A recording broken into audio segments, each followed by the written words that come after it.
우리는 누구나 한 가지 원하는 게 있죠.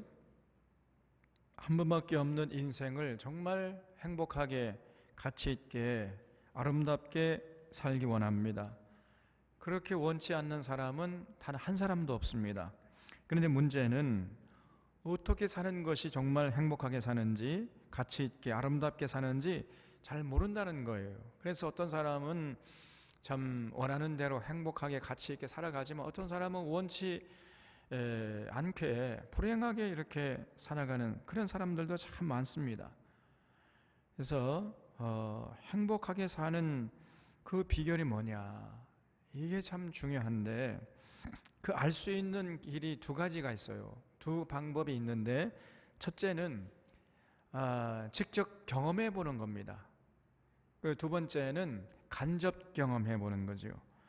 그래서 정말 행복하게 아름답게 가치 있게 살아갈 수 있겠다는 그 길로 가면서 직접 경험해 보는 거예요. 근데 그렇게 하는 거는 상당히 시간도 많이 들고 또 돈도 많이 들어요. 돈이 많이. 그래서 자선책이 우리에게 중요합니다. 그래서 간접 경험으로 정말 아름답게 행복하게 가치 있게 살아간 그런 인생의 선배를 멘토로 삼고 그 사람의 말에 귀를 쫑긋 세우고 그 사람의 가르침대로 살아가려고 애를 쓰는 거예요. 간접 경험. 그건 시간도 안 듭니다. 시행착오도 줄일 수 있고요. 우리가 직접 경험해 보지 않기 때문에 돈도 별로 안 들어요. 그래서 여러분이 존경하는 인생의 선배 한 사람 골라서 자신의 멘토로 삼고 그 인생 선배의 가르침을 충실히 따르는 거예요. 저 사람 정도면 정말 행복하게 아름답게 살아간다, 이게 인정하는 그런 인생의 선배를 주목하고 그의 삶을 흉내내고 그 가르침을 실천하려고 애를 쓰는 겁니다.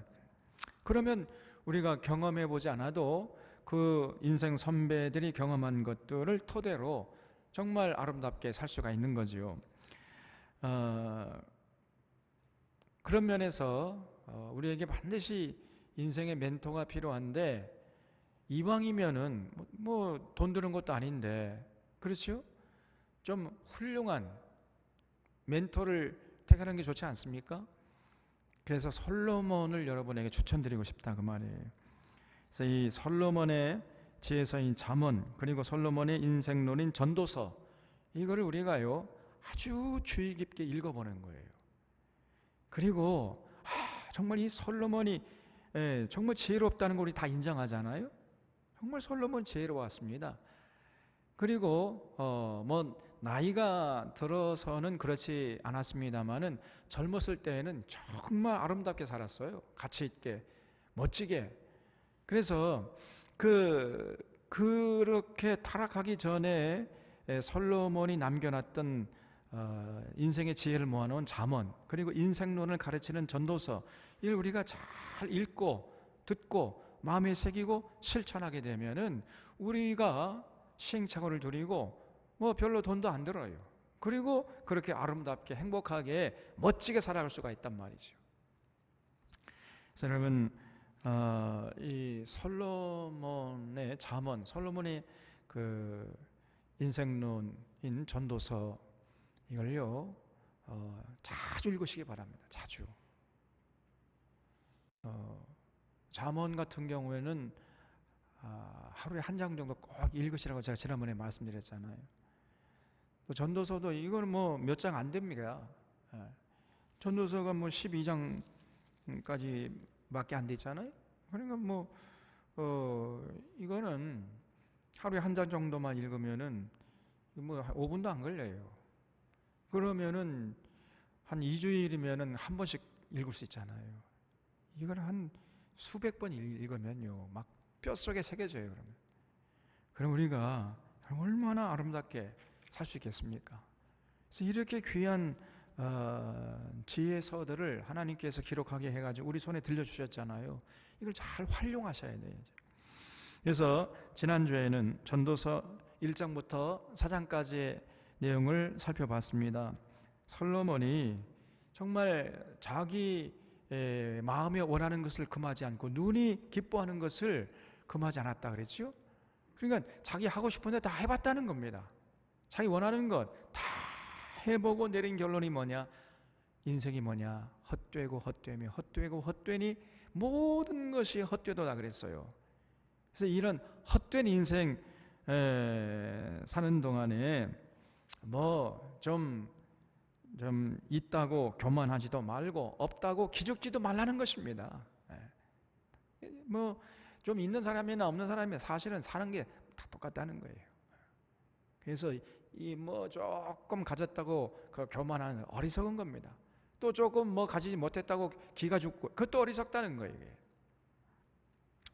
그래서 절대 교만하도 안 되고 괜히 그냥 자기 혼자 스스로 기가 죽어가지고 열등의식에 빠져가지고 이렇게 인생을 비관하며 살아가는 그 어리석은 인생이라는 겁니다. 그리고 범사에 때가 있다는 거예요. 그래서 때를 잘 가려서 현재 자기 일에 최선을 다하고 수고하면서 낙을 누리는 인생이 복된 인생이다. 수고하면서 낙을 누리지 못하는 사람이 있어요. 수고는 수고대로 하는데 기쁨을 누리지 못하고 보람을 누리지 못해요. 그는 참 불행한 인생이라는 겁니다. 수고하면서 자기가 너무너무 그 일이 재밌어요, 그냥. 그리고 그 일을 통해서 굉장한 인생의 보람을 느끼는 이런 인생을 살라는 거예요.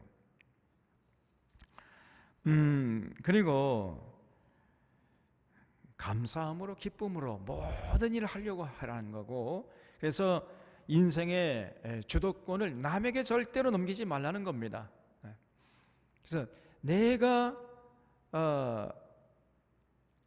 나를 행복하게 해야지, 남이 나를 행복하게 한다고 행복하고 남이 나를 행복하게 하지 않으면 불행해지고, 이렇게 살아가는 거는 그거는 인생의 주도권을 남에게 넘기는 거지요. 그래서 내 행복은 내가 결정하는 것이단 말이에요. 남이 내 인생에 침투에 들어와 가지고 행복과 불행을 결정하도록 그렇게 내버려 두지 말라는 거예요. 이 솔로몬의 권면에 따르면은, 그래서 자기 인생 자기가 드라이브 하면서 살라고 가르치고 있잖아요. 그래서 자기 행복은 자기가 정하는 것이다. 그리고 하나님 나라를 위해서 연합할 줄 아는 자가 되라. 그래서 삼겹줄은 끊어지지 않는다 그랬잖아요. 저도 지금까지 살아본 결과 이 솔로몬의 가르침이요, 정말 그렇구나, 필요하구나. 이걸 제가 20대 그 솔로몬의 권면을 마음에 새겨 살았더라면 지금도 훨씬 행복하게 살았지 않았을까, 이런 생각을 하게 되는 거예요. 그래서 이 솔로몬의 여러 가지 4장까지 권면 중에서 마음에 남는 게, 수고함으로 낙을 누린 것보다 더 큰 인생이 없다, 더 아름다운 인생이 없다는 거예요. 수고하면서 낙을 누리라. 여러분, 세상 복이 영화 누리는 건 아무것도 아닙니다. 그런 사람 저도 많이 만나보고 그 집에도 가보고 그랬는데 별것 없어요. 별것 없습니다. 그래서 지금 내가 보니까 우리 샤론의 교우들이 가장 행복하게 최고로 아름답게 살아가는 줄로 믿으시기 바랍니다. 아니, 내가 내 인생을 이제 살아가면서 내가 최고로 지금 행복하게 가치 있게 산다, 이런 믿음 없이 살아간다, 이거 불행한 거 아니에요? 그게 내가 지금 하루하루 살아가는 것이 정말 어떤 사람보다 더 행복하고 가치 있게 살아간다, 이렇게 확신하면서 살아가야지. 남들은 그렇게 생각하든지 말든지 그거는 관여하지 말고, 누가 뭐라고 생각하든지 상관하지 말고, 나는 지금 내가 최선을 다해서 아름답게 행복하게 살아간다, 이런 자긍심이 있어야 할 거 아닙니까? 그런 사람이 행복한 것이에요. 그래서 그렇게 지금 내가 살아가는 인생보다 더 큰 행복이 없다, 이렇게 확신하게 확신하면서 살아가고 또 그렇게 만들어 가리라는 열정을 가지고 살아가는 철원의 교우들이 되시기를 바랍니다. 또 오늘 이 5장에서도요 굉장히 귀한 말씀들을 기록하고 있는데 1절을 보겠습니다. 너는 하나님의 집에 들어갈 때에 내 발을 삼갈지어다. 가까이 하여 말씀을 듣는 것이 우매한 자들이 재물 드리는 것보다 나으니 그들은 악을 행하면서도 깨닫지 못함이니라 그랬어요. 하나님의 집이라면 성전이죠. 성전에 들어갈 때는 발을 삼가라 그랬습니다. 하나님 성전에 들어갈 때는요 발을 삼가란 말이 뭐예요? 몸과 마음을 잘 정돈하고 조심스럽게 들어가야 된다는 거예요. 왜냐하면 이 우주 만물을 창조하시고 다스리시는 그 여호와 하나님이 계시는 건 아닙니까? 그러니까 성전에 들어갈 때는요 정말 발을 삼가야 돼. 조심해서 준비한 상태에서 들어가야지. 그냥 세상 그 생각하면서 세상 일을 하다가 그냥 아무런 준비 없이 막 마구잡이로 들어오면은 곤란하단 말이죠. 근데 지금 이 솔로몬이 하는 것 중에 가장 지금 우선적으로 요구하는 게 뭐냐면은요, 가까이 하여 말씀을 듣는 것이 가장 우선이라는 거예요. 그것이 우매자들이 드리는 재물보다 더 낫다는 겁니다. 여러 곳에서 이런 얘기를 해요.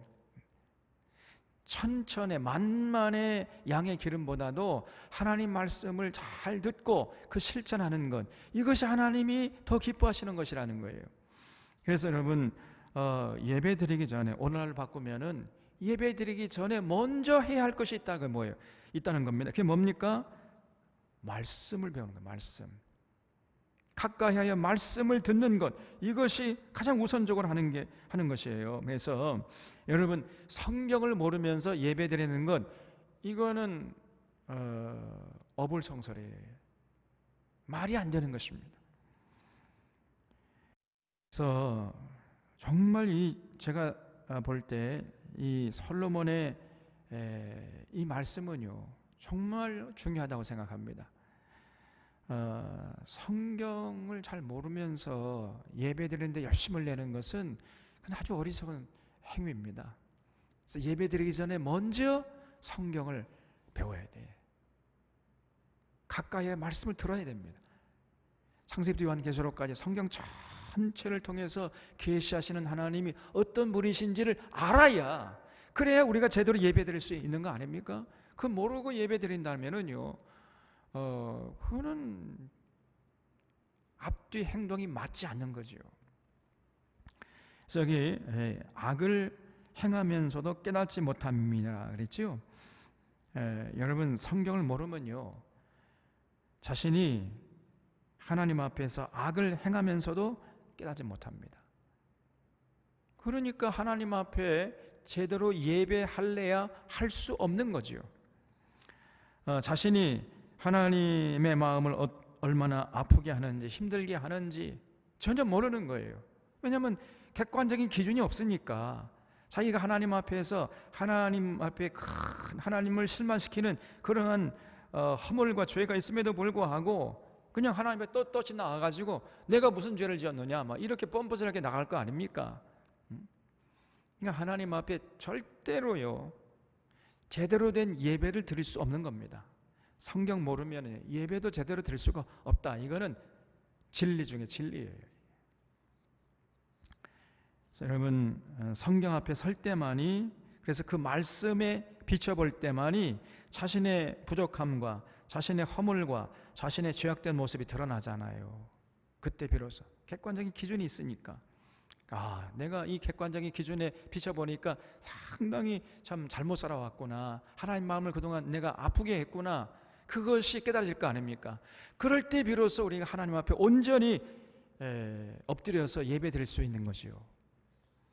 그래서 과거 이스라엘 백성들이 그런 실수를 반복한 거예요.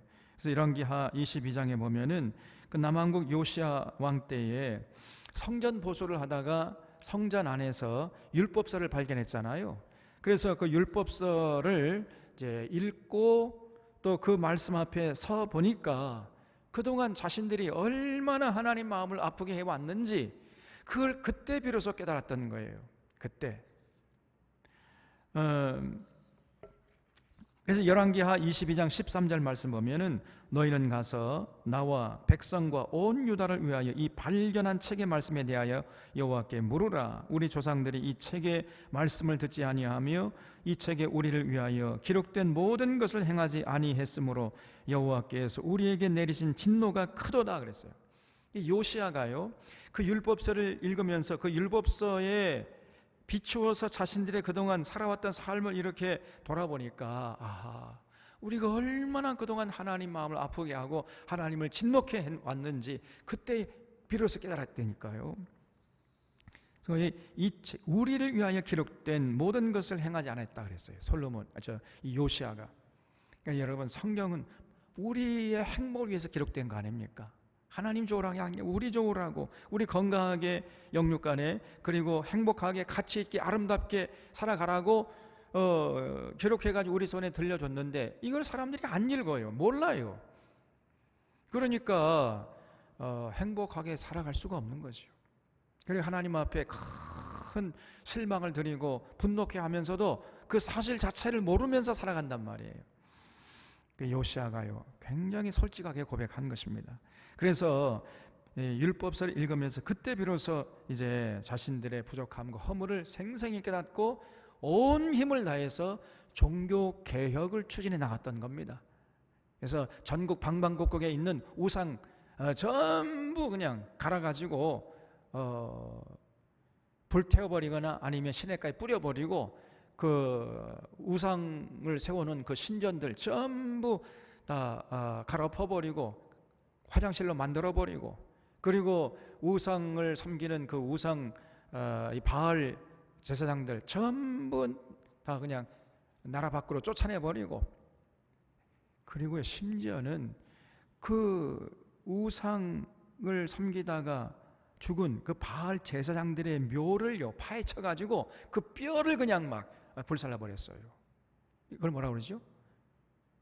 부관참시한 거예요. 부관참시. 그럴 정도로 철저하게 종교개혁을 했던 것입니다.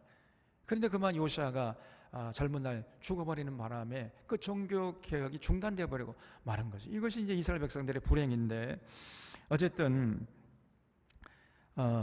그렇게 아주 결정적으로 이 종교개혁을 추진할 수 있는 힘을 어디서 얻었냐면요, 말씀 앞에 섰을 때 비로소 그런 힘을 얻게 된 것입니다.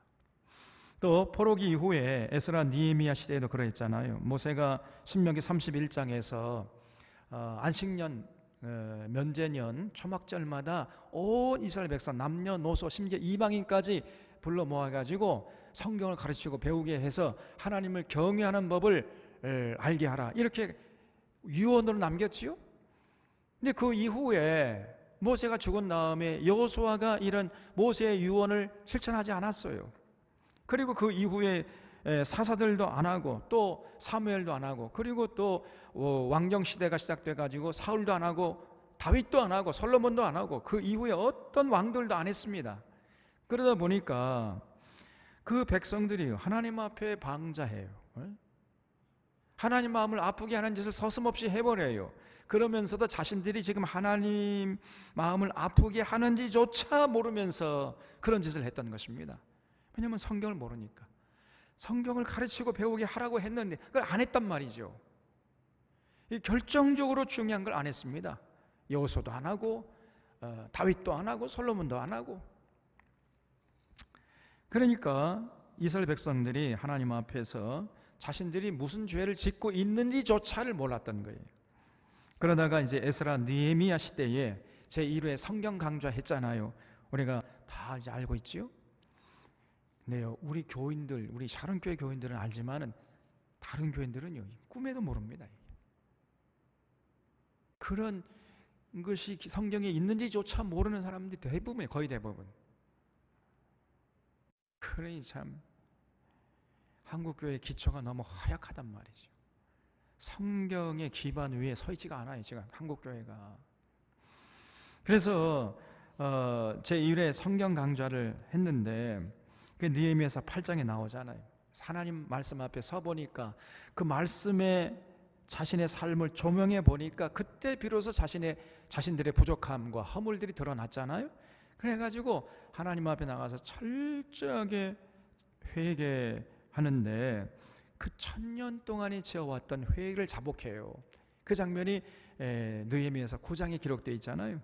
느헤미야서 9장 1절에 보면 그달 29날에 이스라엘 자손이 다 모여 금식하며 굵은 베옷을 입고 티끌을 무릅쓰며 모든 이방 사람들과 절교하고 서서 자기의 죄와 조상들의 허물을 자복했다 이렇게 나옵니다.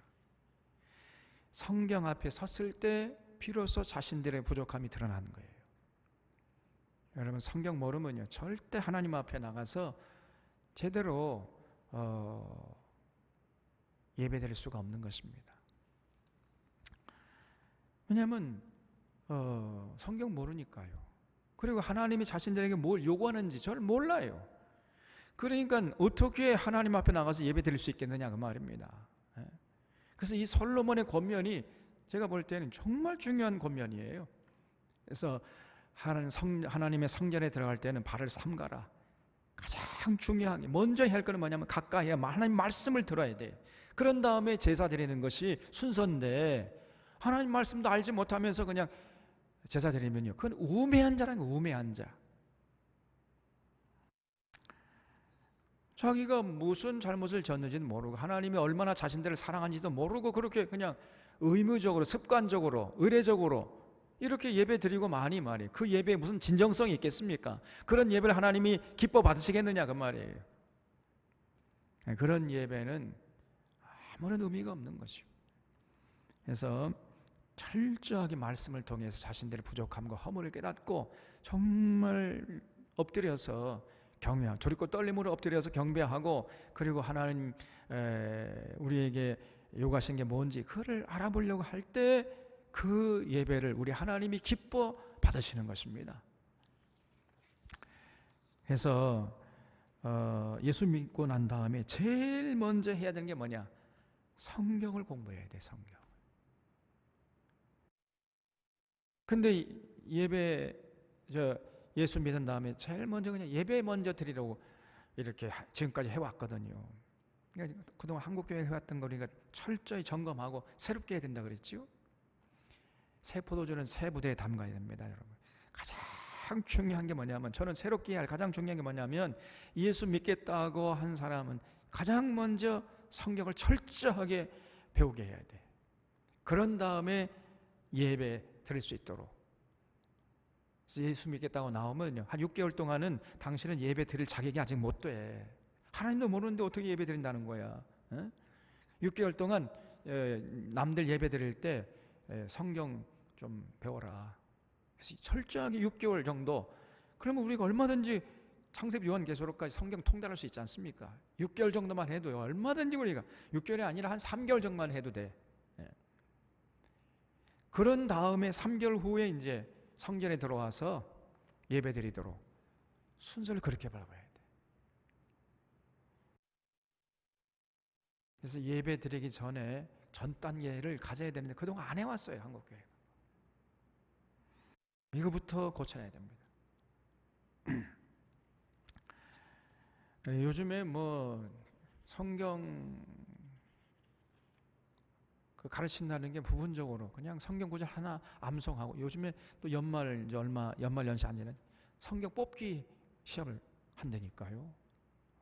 그래서 2021년도에 우리에게 주신 하나님의 말씀 해가지고 성경 뽑기를 해요. 지금 한국교회 거의 안 하는 교회가 거의 없습니다. 지난 연말에도 우리 동기 그 카톡에 있는데 보니까 카톡 계속 글이 올라오는 게 그 성경 뽑기 구절, 좋은 구절 이렇게 요구하면 좋겠다 해가지고 그런 구절이 올라오더라고. 아니 하나님이 여러분 1년 내내 그 한 구절만 주셨겠습니까?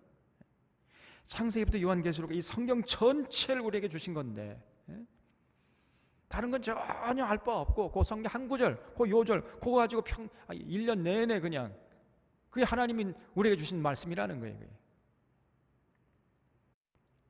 그런 수준이니 그래도 장신대라면 우리 한국에서 최고의 신학교 아닙니까? 그런데 그 장신대 출신 목사들도 그 정도 수준이에요. 이게. 사실은 저도 얼마 전까지 그렇게 했습니다만 더 이상 그렇게 하면 안 되지. 전혀 성경 모르면서 예배만 열심히 드려라, 기도만 많이 하면 하나님 복 주신다. 이거는 빨리 우리가 고쳐야 돼. 그래서 여러분, 정말 창세기부터 요한계시록까지 기록된 원 목적대로 연대기 순으로 충분히 공부해서 그 말씀을 통해 계시하시는 하나님은 어떤 분이신지, 어떨 때 기뻐하시고 어떨 때 슬퍼하시고 어떨 때 분노하시고, 하나님께서 우리에게 해주신 일이 무엇이고 그런 하나님께서 우리에게 요구하신 게 뭔지, 이거를 정확하고 정밀하게 안 다음에 그 다음에 예배 드리도록 이렇게 해야 됩니다. 그럴 때 신령과 진정으로 예배할 수 있는 것이고, 그 예배를 우리 하나님이 기뻐 받으신다는 것, 이거를 잊지 말아야 돼요. 그래서 너는 하나님의 집에 들어갈 때 내 발을 삼갈지어다. 가까이 하여 말씀을 듣는 것이 우매한 자들이 제물 드리는 것보다 나으니 그들은 악을 행하면서도 깨닫지 못함이니라. 이 말씀이 얼마나 중요한 말씀인지 알 수가 없어요. 그래서 우리 사론의 교우들은 빠른 시간 안에 성경 강좌에 참석해서 성경을 보는 안목을 소유한 자들이 되시기를 바라고, 성경을 통해서 계시하시는 하나님께서 과연 우리에게 뭘 요구하시는지, 하나님께서 어떨 때 기뻐하시 슬퍼하시는지, 또 분노하시는지, 이런 걸 잘 알고 실천해서 하나님께 영광 돌리는 이런 삶이 될 수 있기를 바랍니다. 2절에 너는 하나님 앞에서 함부로 입을 열지 말며 급한 마음으로 말을 내지 말라. 하나님은 하늘에 계시고 너는 땅에 있음이니라. 그런즉 마땅히 말을 적게 할 것이니라 그랬지요. 여러분, 이것도요, 우리가 이 한 번밖에 없는 인생을 행복하게 살기 위해서 너무나 필요한 말씀이에요. 이게. 이스라엘 백성들이 하나님 앞에서 함부로 막 입을 열었잖아요. 자기 감정에 충실하면서 조금 어렵고 힘들면 그냥 하나님을 원망하고 불평하고 낙심하고 막 이런 모습을 하나님 앞에 보여드렸잖아요. 그러다가 하나님의 분노를 사가지고 몰살 당할 뻔하지 않았습니까? 하나님이 너무 화가 나가지고 저런 것들 데리고 내가 뭘 하겠다고, 그러니까 싹 쓸어버리고 다시 시작하겠다, 모세에게 이렇게 말씀을 하시니까 모세가 큰일 난 거 아닙니까? 그래서 모세가 엎드려 하나님 제발 고정하시옵소서 막 이래가지고 그냥 싹싹 빌었지 않습니까? 그래서 하나님이 뜻을 돌이켜가지고 이스라엘 백성들을 용서했기에 망정이지, 잘못하면요 전멸당할 뻔했어요. 그러면서 하시는 말씀이 뭐냐면, 앞으로 너희들이 내 귀에 들리는 대로 내가 해주겠다. 죽겠다 그러면 뭐 그 정도 가고 죽겠다 그러냐, 내가 진짜 죽을 맛을 보여줄게, 그렇게 하시겠다는 거예요. 살겠다 그러면 야, 그 정도 가지고 살겠다는 게 아니야, 내가 진짜 살 맛을 보여줄게, 더 큰 복을 주겠다는 거예요. 그래서 여러분, 함부로 하나님 앞에서 입을 열리면 안 된다는 거예요. 그래서 함부로 입을 열지 말되 특별히 또 급한 마음으로 말을 내뱉지 말라는 겁니다. 그래서 여러분, 마음이 평온할 때, 마음이 평온하지 않으면요 말이 급한 말이 돼버려요. 그래서 감정이 격해 있거나 마음이 평안치 않을 때는 입을 꼭 담는 것이, 그것이 지혜예요. 급하게 내는 말은 반드시 실수하게 되는 겁니다. 그래서 야고보 사도가 말하기를, 야고보서 1장 19절에서 듣기는 속히 하고 말하기는 더디하라 그랬지요. 듣기는 속히 해야 됩니다. 말하기는요, 제가 늘 얘기하잖아요. 10번 생각하고 한 번 말하라. 10번 듣고 한 번 말을 해야 돼. 입이 무거워야 돼, 입이. 아무 생각 없이 말을 뱉어버리고 그 뒷감당 못하는 사람들이 많아요. 열심히 이렇게 이웃을 위해서 헌신하고 말로 다 까먹는 그런 사람들이 많다니까요. 그래서 입방정이란 말이죠. 입방정. 말을 여러분 조심해서 해야 되고요. 입이 무거워야 된다. 입이. 아예 그냥 입에 풀칠을 해버려. 그냥 풀칠을. 10번 여기 말을 하면은 한 번 나는 10번 듣고 한 번 말하겠다. 그리고 말하기 전에도 10번 생각하고 한 번 말해야 돼. 내가 이 말을 얘기하면은 어떤 효과가 있고 어떤 결과를 낳을까, 이걸 생각하고 말을 해야 돼. 생각하고. 아무 그냥 즉흥적으로 생각 없이 말을 하는 이런 습관을 빨리 우리가 버려야 됩니다. 그러니까 10번 듣고 또 10번 생각하고 말을 하면은 몇 번 만에 말을 하는 거예요. 10 곱하기 10 그러면 몇 번이에요? 100번입니다. 100번 말하는 것이나 생각하고 그 다음에 한 번 말을 해야 돼요. 제가 장가를 잘 갔다고 생각하는 것 중에 하나가 뭐냐면 제 아내가 입이 무거워요. 입이. 말을 안 해. 말을. 제가 처음에는 굉장히 답답했는데 지금은 너무나 좋아. 그런데 요즘에 또 말이 많아져요. 또 그래가지고 이렇게 나이가 들어가면 왜 이렇게 말이 많아지는지, 이게 뭐 하나 할 때마다 그냥 잔소리를 자꾸 늘어나요. 또 그래서 왜 나이가 들어가면 말이 많아지, 나도 말이 많아지긴 하지만 제발 과거로 돌아가 주십시오.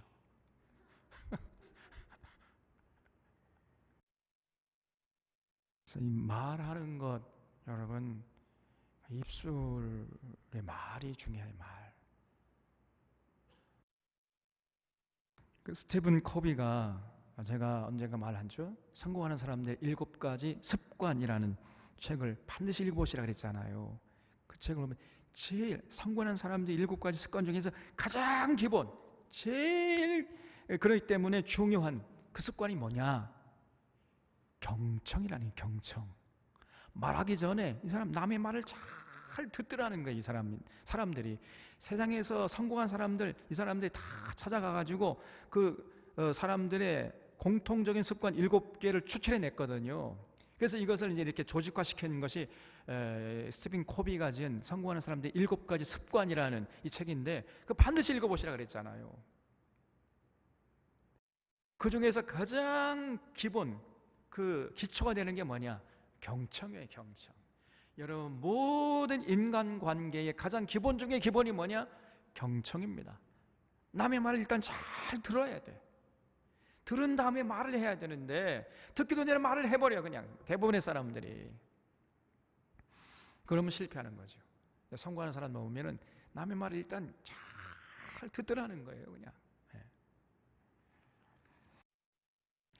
여러분, 귀는 2개잖아요. 귀.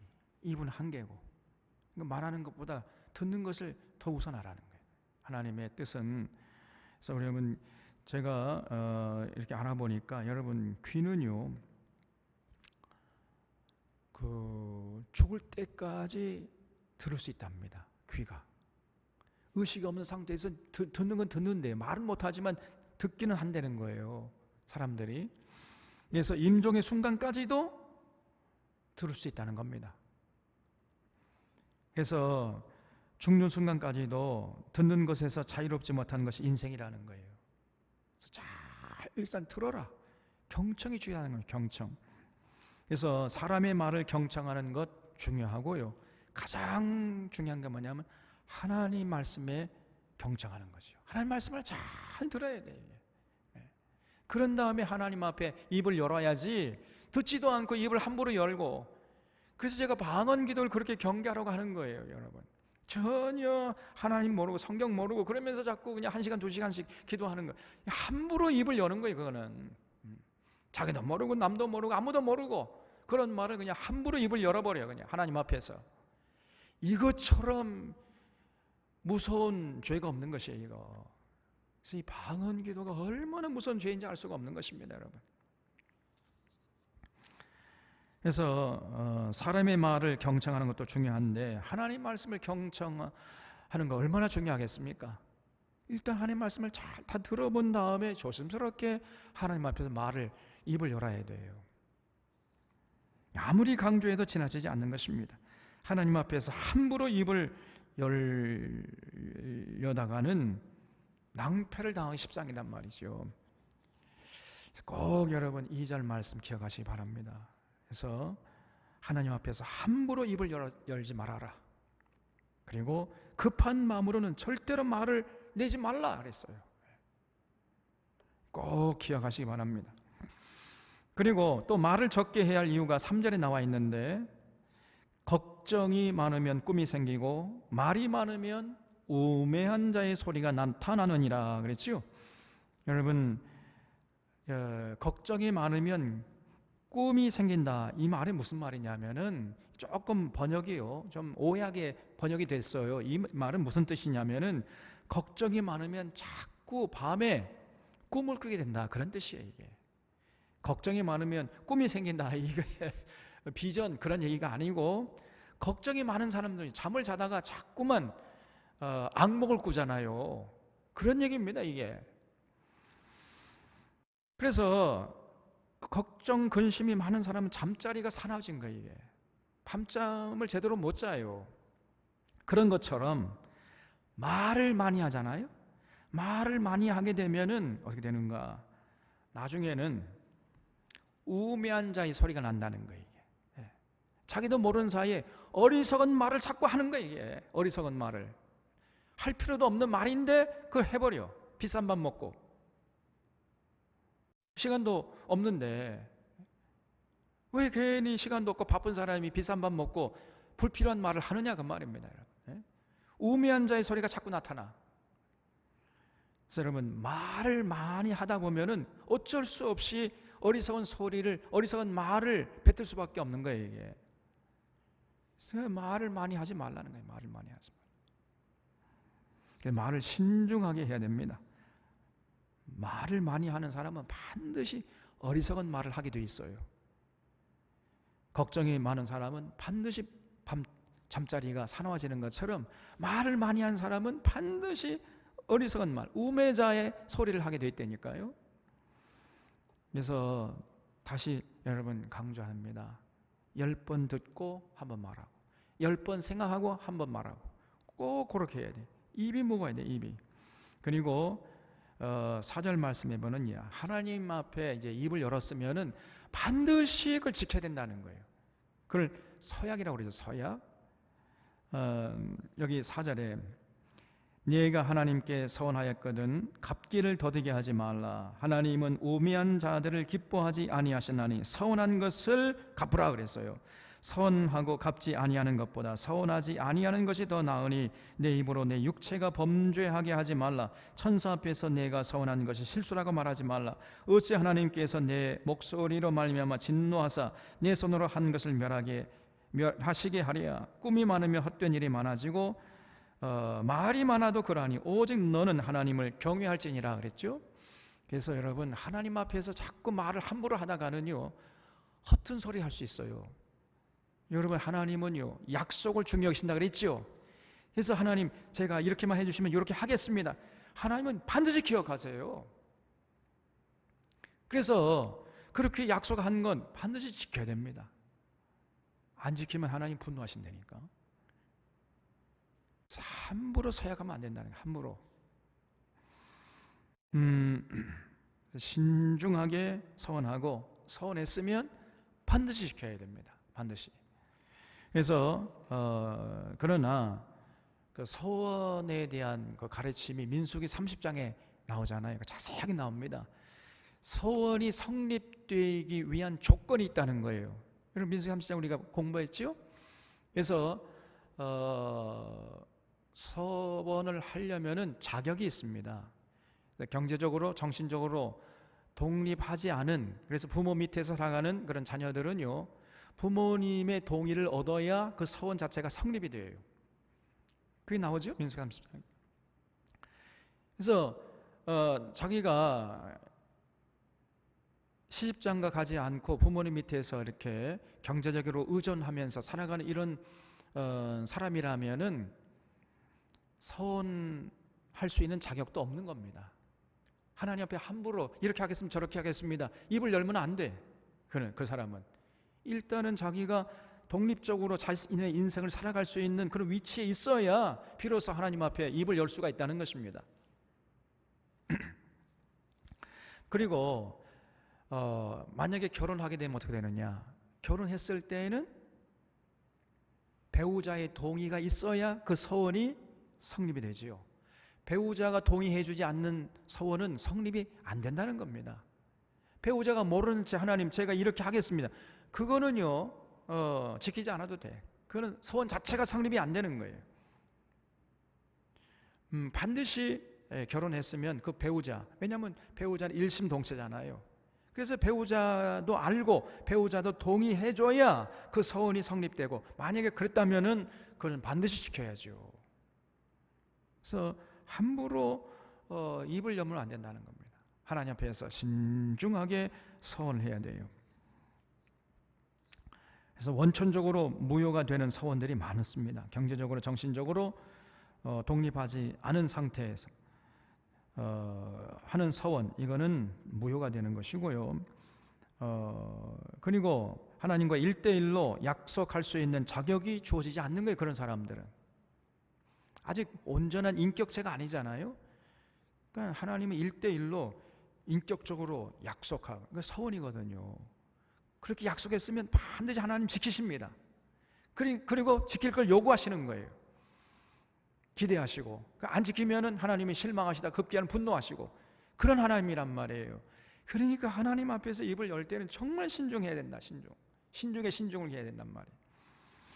읽고 기억하시고 8절 보겠습니다. 너는 어느 지방에서든지 빈민을 학대하는 것과 정의와 공의를 짓밟는 것을 볼지라도 그것을 이상히 여기지 말라.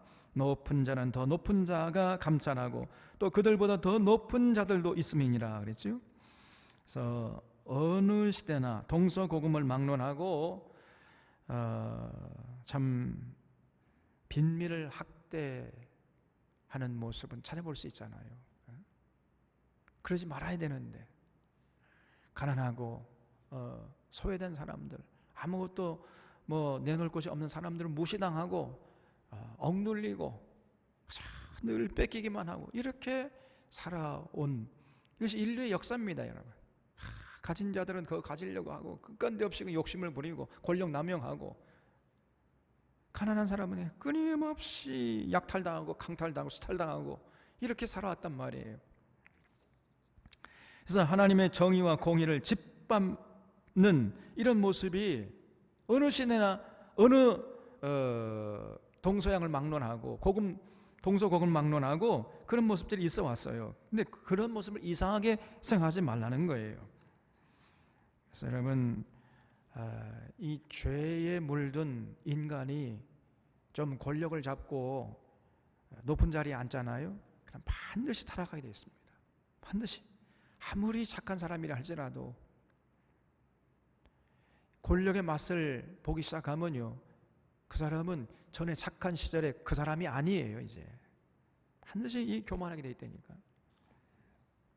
권력을 남용하고 자기 백성 챙기는 데 혈안되어 있고, 빈민을 학대하고 하나님의 공의와 정의를 짓밟아버리고 이런 짓을 하는 거예요.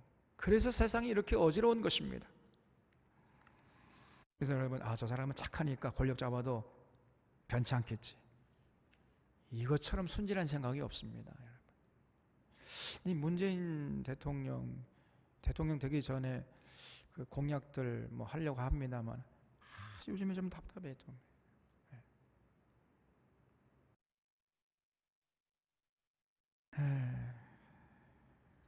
그냥 죽기 살기로 좀 했으면 좋겠는데, 그냥 관망하고 있는, 그냥 조금 이렇게 하다가 난 물러나면 돼, 이런 생각을 갖고 있는 게 아니에요. 이렇게 해서 의심이 들 때가 있다니까요.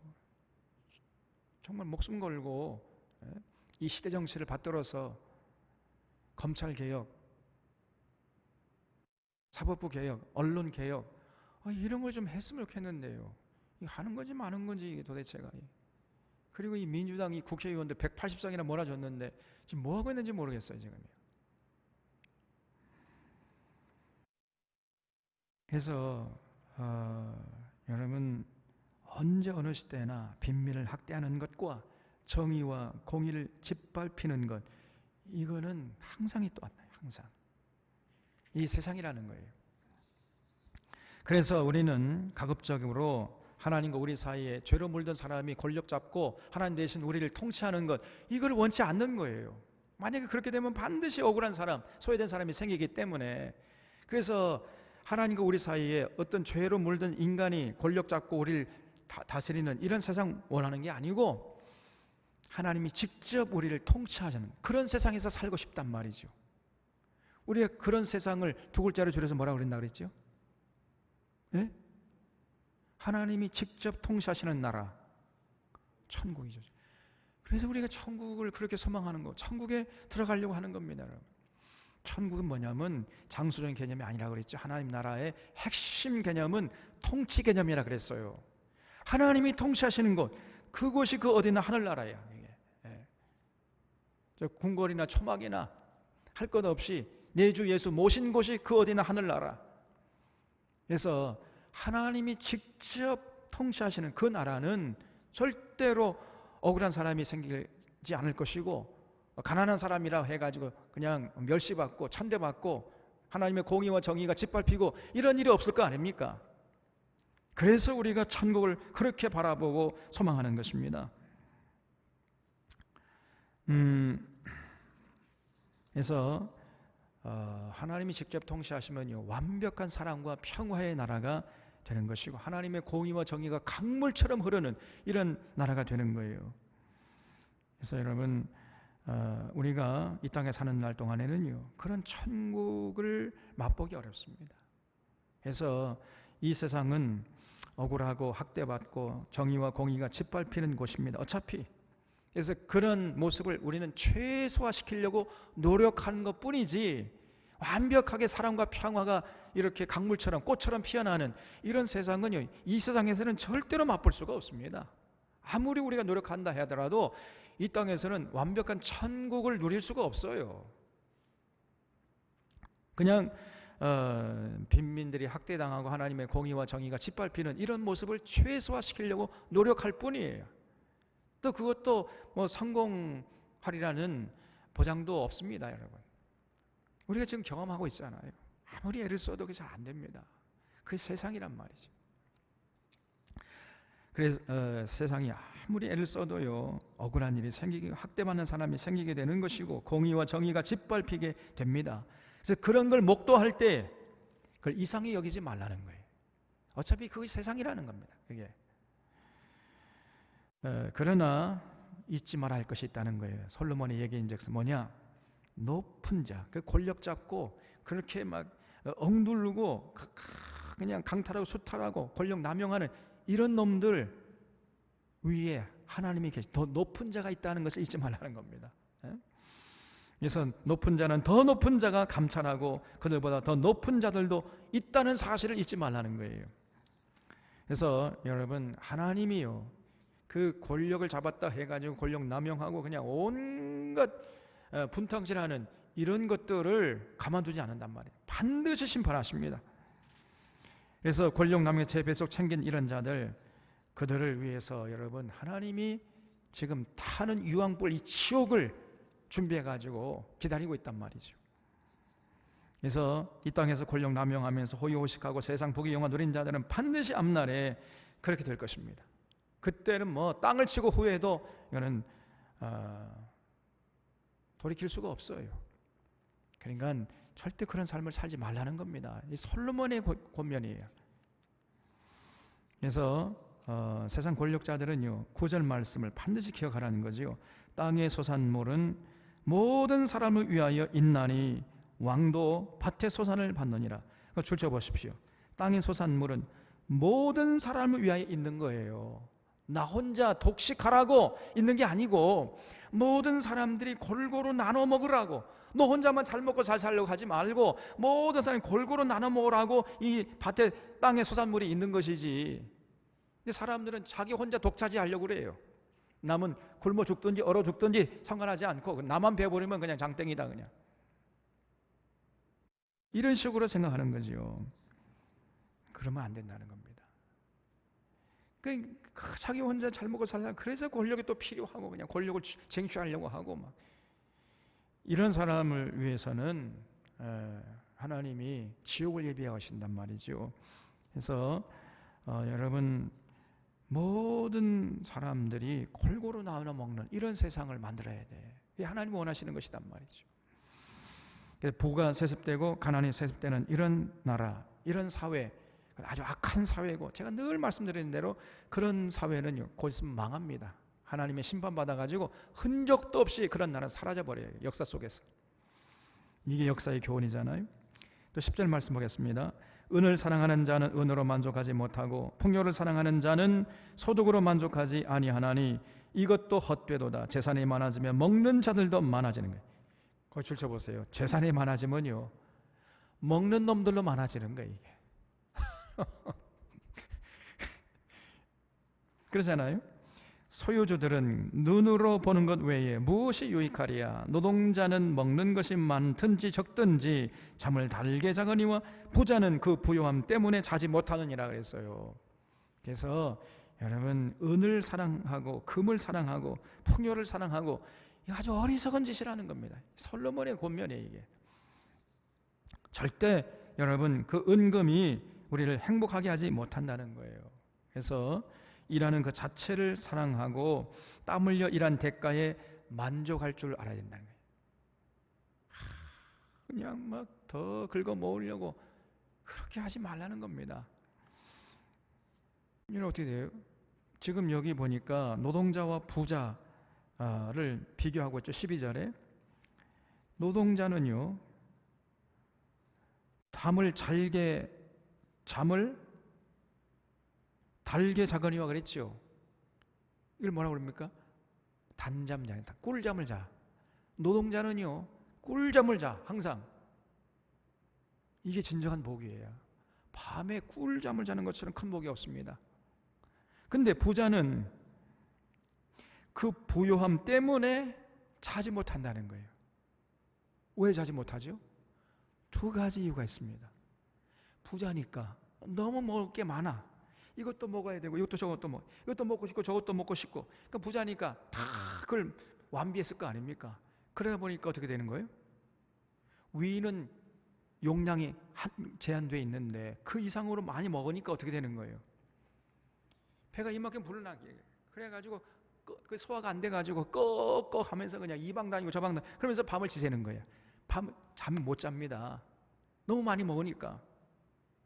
두 번째로, 왜 잠을 못 자겠어요? 그렇죠. 어느 놈이 들어와가지고 또 이거 재물을 훔쳐갈까, 그 걱정돼가지고 잠을 못 자는 겁니다. 그래서 여러분, 노동자는 잠을 달게 자거니와 부자는 그 부요함 때문에 자지 못한다. 이게 무서운 얘기예요. 그러니까요, 여러분, 우리가 일거리가 있고 낮에 땀 흘려 일하고 그래서 일한 대가를 누리면서 이렇게 먹고 살 수 있을 만하면은 만족할 줄 알고 거기서 행복을 찾아야 돼. 이것이 진짜 행복입니다. 더 이상의 인생이 없어요. 제가 지금까지 살아보니까요, 더 큰 행복이 없다니까요. 그리고 가정에서 엄마 아빠가 서로 사랑하고 아이들 잘 사랑으로 양육하고, 이것처럼 더 큰 행복 없습니다.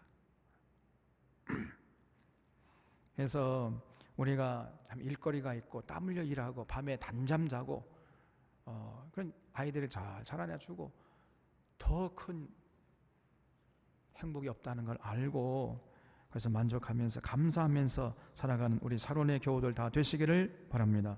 13절 보면은 내가 해 아래에서 큰 패단되는 일이 있는 것을 봤나니 그 소유주가 재물을 자기에게 해가 되도록 소유하는 것이라. 그 재물이 재난을 당할 때 없어지나니 비록 아들을 낳았으나 그 손에 아무것도 없느니라. 그가 모태에서 벌거벗고 나왔은즉 그가 나온 대로 돌아가고 수고하여 얻은 것을 아무것도 자기 손에 가지고 가지 못하리니 이것도 큰 불행이라. 어떻게 왔든지 그대로 가리니 바람을 잡는 수고가 그에게 무엇이 유익하랴. 일평생을 어두운 데서 먹으며 많은 근심과 질병과 분노가 그에게 있느니라 그랬지요. 여러분, 이 13절부터 17절까지 이렇게 살아가는 것은요, 얼마나 불행한 인생입니까, 여러분? 자지도 못하고 먹지도 못하고 어두운 데서 그냥 먹고 마시고 많은 근심과 질병과 분노하면서 그냥 어떻게 하든지 간에 이렇게 돈을 긁어 모았어요. 그런데 그 모은 돈을 사용하지도 못하고 그냥 그걸 그냥 죽어버려요. 그런 인생들이 있다는 것입니다. 소유주가 재물을 자기에게 해가 되도록 소유하는 것이에요. 그 재물을 소유하기 위해서 젊음도 다 바치고 밤잠도 자지 못하고 철야하면서 또 많은 걱정 근심으로 그냥 밤을 지새면서 또 병에 걸려도 쉬지도 못하고 병원에 입원하지도 못하고 어떻게 하든지 간에 그냥 그 재물을 긁어 모으려고 했는데 그만 이제 죽어버린 거예요. 이게 해 아래 큰 패단이라는 겁니다. 그래서 돈의 노예로 살다가 가는 자들이 많아요, 여러분. 아주 어리석은 인생입니다. 죽을 때 가지도 못하면서 평생을 그냥 전전긍긍하다가 그냥 어두운 데서 먹고 마시고 많은 근심과 질병과 분노에 시달리면서 그러면서 모은 돈인데 그러면 그걸 가지고 갔으면 좋겠는데 죽을 때 가지고도 못 가요. 또 그런 걸 가지고 그렇게 쌓아놓으려고 애를 쓰다가 그냥 죽어버린단 말이에요. 네, 여러분, 이 부자들이 대부분 그래요. 그러니까 죽을 때 죽지도 못해. 이 사람들이 죽을 때 죽어야 되는데 죽지도 못한다니까. 여러분, 이제 이건희 보세요. 이건희가요 돈이 없었으면요 벌써 몇 년 전에 죽었습니다. 근데 얼마 전에 죽었잖아. 왜 그렇게 됐을까요?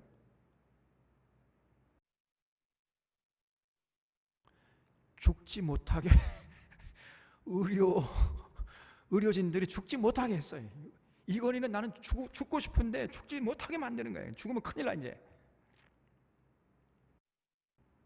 얼마나 불행한 인생입니까? 그래서 이 17절에 일평생을 어두운 데서 먹으며 많은 근심과 질병과 분노가 그에게 있느니라. 이게 부자 인생이에요. 이게 여러분, 그런 인생 살고 싶습니까? 왜 그렇게 살아가느냐 그 말이에요. 한 번밖에 없는 인생을. 아주 불행한 인생이고 여러분, 바람을 잡는 수고만 하다가 가는 겁니다. 이게 절대 그렇게 살아가면 안 돼요. 우리 샤론의 교우들은. 자, 그러면 우리 어떻게 살아야 되겠습니까? 18절에 사람이 하나님께서 그에게 주신 바 그 일평생에 먹고 마시며 해 아래에서 하는 모든 수고 중에서 낙을 보는 것이 선하고 아름다움을 내가 봤나니 그것이 그의 몫이로다 그랬지요. 이 똑같은 말을 또 반복하고 있어요. 수고하면서 낙을 누리는 그런 순간순간 그렇게 살라는 거예요. 수고하면서 기쁨과 보람을 누리면서 긍지와 자부심을 느끼면서 이렇게 순간순간 살아라는 것입니다. 이것보다 더 큰 행복이 없다는 거예요. 그게 19절에 또한 어떤 사람에게든지 하나님이 재물과 부요를 그에게 주사 능히 누리게 하시며 제목을 받아 수고함으로 즐거워하게 하신 것은 하나님의 선물이라. 그는 자기의 생명의 날을 깊이 생각하지 아니하리니 이는 하나님이 그의 마음에 기뻐하는 것으로 응답하심이니라 그랬죠. 그래서 여러분, 해 아래에서 수고하면서 즐거움을 누리는 것, 수고하면서 보람을 느끼고 기쁨을 누리고 이렇게 감사함으로 모든 일을 하는 것, 이것보다 더 큰 복이 없습니다. 그래서 자기 할 일을 기쁘게 즐겁게 기쁨으로 하면서 거기에 만족하고 거기서 행복을 찾을 줄 아는 이런 순수한 마음의 소유자가 되라는 거예요. 그런 인생, 우리 샤론의 교우들이 하루하루 그런 인생을 살아가고 또 그런 하루하루의 삶이 모아져서 1년 365일 그렇게 살아가고 그것이 모아져 가지고 한평생 이렇게 살아가는 복된 인생들 다 되시기를 바랍니다. 하겠습니다.